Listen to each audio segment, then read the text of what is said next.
Yo, what is going on, guys? EJ here, bringing another Lord of the Rings Rise to War video.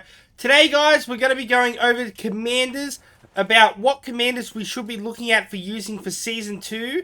We're going to be breaking it down in a few categories. For example, like, obviously, your highest that you have respect points for, who would be a good person for early defense, early healing, and attack, and so on. So, yeah, guys, we're going to go and start off and get straight into it. So I hope you guys enjoyed the video, and let's go. So as you can see, guys, we're here right now with Boromir. Now Boromir is my highest respect level. So basically, I put the most respect points into him at the moment. He is at 17. And basically what that means, which a lot of you guys probably know now, if there's anyone new, this will help you out as well. Those respect points help you use the skill tree to unlock more skills, and it makes you a lot stronger. And basically, the most importance of this is that you'll be able to attack tiles and gain power a lot faster, because it's going to give you an advantage. Because not only will you be able to level up quicker with the better skill points and damage and stuff like that, it's just going to make it so much easier for you. So yeah, basically, I got him respect 17, which I don't think I need to go explain how you get respect points. Basically, you open your chest daily and stuff like that, in your marathon chest and stuff like that, and you can get certain respect items, and you can, so forth, just use them and give respect to them. I've been through videos like that, but anyone watching this is basically probably like played the game now, and they're like, obviously, oh, we're getting into Season 2, so I won't go into that. But if you want to know information about that, plenty of videos on my channel.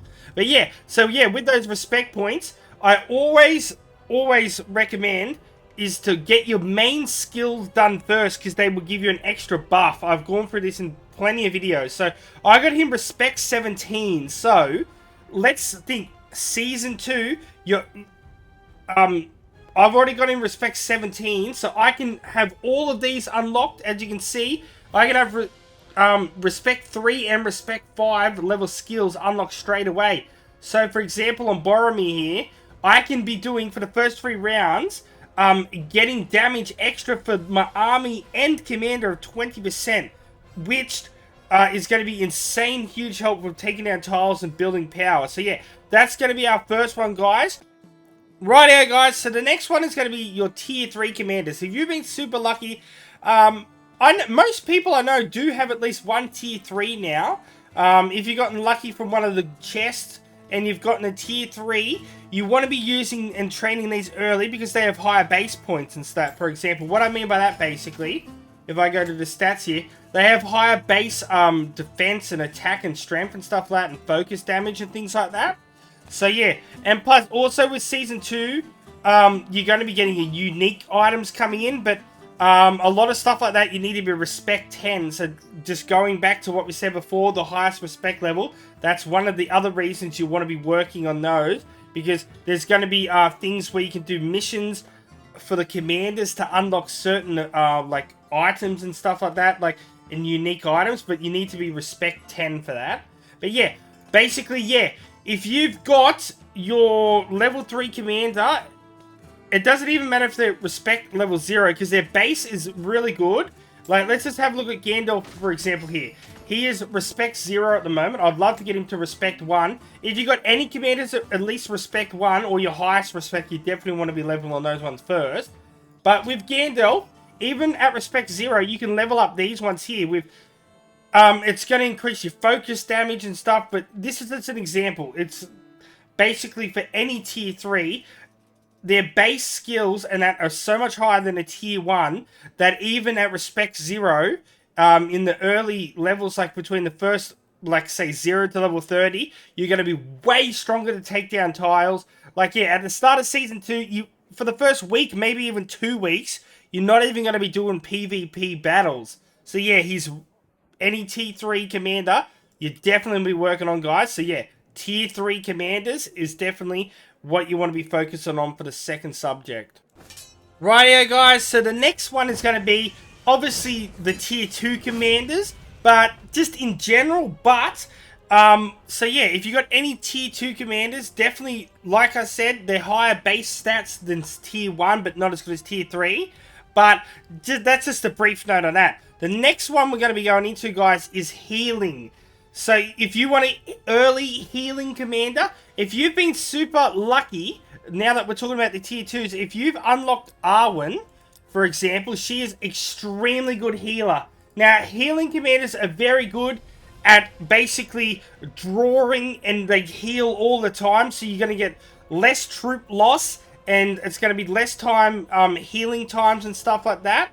So yeah, Arwen is very good early on because you can have her abilities right here, which basically decreases physical damage, but then you can also, for example, with Cleansing Touch here, 2 allies, I think it recovers up to like 30% HP in round 2, and then in round 2 as well, it's like another like 25%, and then another 50%. But if you don't have her unlocked, there's another really good person that you can use here, and it is Merry and Pippin, who is very overlooked. I overlooked them a lot, to be honest, but I've done a lot of research on them. They're actually really good, guys. Obviously, as well, whatever your best armor and that you got, you want to be putting on your best commanders, but yeah, you understand that. So yeah, with their first abilities and their skills here, they got War Chant, which increases your damage, which is really good, but you get access to healing straight away as well, with your, even with 0 respect level. And yeah, as you can see here, I think this goes up to 100% HP recovery on round 2 for the highest defensive unit, which is really good.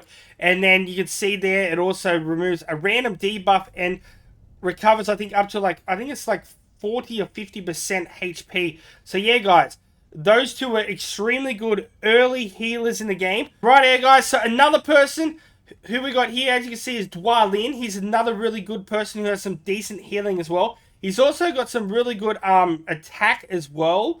But yeah, he's overlooked. He does some pretty decent healing on round 2 as well, guys. But he's definitely nowhere near as good as Arwen, who's honestly is probably the best healer in the entire game. But Merry and Pippin is better as well. But yeah, he's a very good all-rounder. He's got some healing abilities and does some really solid damage as well, guys. So keep that in mind. Right here, guys, so now what you want to have as well is a good sieger. Now, basically, it's not hugely important because you'll be able to do a lot of siege damage with all your commanders. But if you want an absolutely amazing sieger that's going to help you get easy tiles earlier, for example, like your Mysterious Springs, which can be used to get a lot of XP and level up your commanders super early. Someone like Hergon here, with his command points, he can get a lot of siege.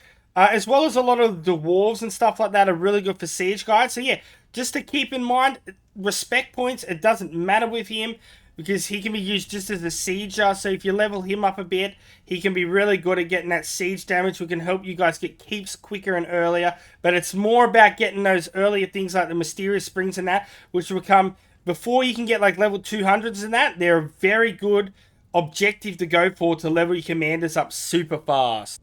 Rightio, guys, so the next one, it's sort of like the healing commander, but it's defensive. Like, who would be the best for defense, who can take a lot of damage and stuff like that and heal at the same time, sorry. So basically, I'm going to use Radagast, for example. Now, a lot of you guys aren't going to have Radagast unlocked, so another really good person, I think that has really good defense is Gimli. If you're going to look at your tier 1s, Boromir is actually not bad for defense as well, because he, if you got him respect 3, because he can do a lot of deflection and dodge, so to say, of damage and actual attacks, as well as Gandalf as well. Like, a lot of you guys will have them unlocked. You obviously know about avoidance and their skills and stuff like that. I might do a big video soon about what are the best skill abilities for every single commander in the game. I'm mostly looking at good side here because I don't really play evil much. But I do base on evil every now and then. But yeah, you want someone who can do healing ability but also do avoidance and defense as well. So here's Radagast, for example. He's amazing, but let's go have a look at Gandalf the Grey, because a lot of you guys are going to have him, so he's a lot better. So not only can he reduce damage and then also recover HP when it, on his 0 respect level, he can also do avoidance, which is going to avoid more damage. As well, if you max out here, you can 3 allied units avoid the first instance of damage. So he's a really good defensive commander early game. So yeah, if you want someone that's going to help you with defense, you want to be working on someone like Gandalf the Grey, or if you're super lucky and have someone like Radagast or even Galadriel who's really good at healing and defensive as well, you want to be going with something like that. Rightio guys, so the last one is just going to be all round amazing attack, defense, everything. Now there's a lot of these ones, for example like Aragorn, Theoden, Eowyn, they're amazing. It depends on their respect levels, but I think someone who's really good just straight out the gate, Aragorn, obviously King Aragorn is amazing. If you got him, you want to be leveling him no matter what before anyone. He's my favorite commander in the entire game. He's insane. But yeah, Aragorn has, even at respect level, has amazing defense, but his attack damage early game is extremely good. Like, until about level 30, then you need to get higher respect levels for be better in PvP. But Versatiles, Aragorn is amazing early game, guys. You want to definitely be putting your Endural leveled up as much as possible, than working on your subs. You don't really need to work on your defense. You more want to be working on your attack early as well, guys. So yeah, that's about it. Like, there's a ton of other commanders. It's more personal preference. Like, I pretty much got nearly every commander. Like, I could briefly touch base on all of them.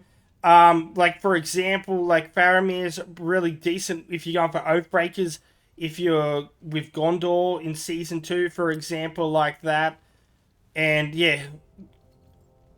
Obviously, we've got Legolas here. He's very good with range and avoidance as well. Elrond is amazing as well. But, yeah, I just wanted to basically touch base on more of the lower tier ones and some of the tier 3s as well. So hopefully that guy will give you an idea, guys, of how to go into Season 2, who you want to be basically working on. But just to sum it up, basically you're definitely going to be working on your highest respect level commanders at possible. Now, if you guys want some information about what is the best way to skill your commanders, I'm going to be doing a video on that soon.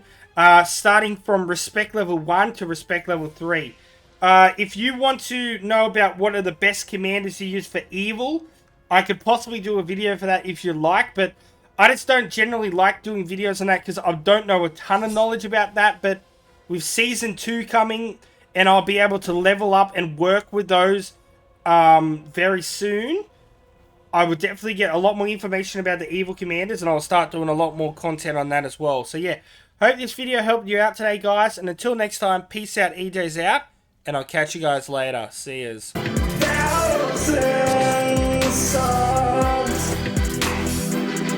Of the EJU.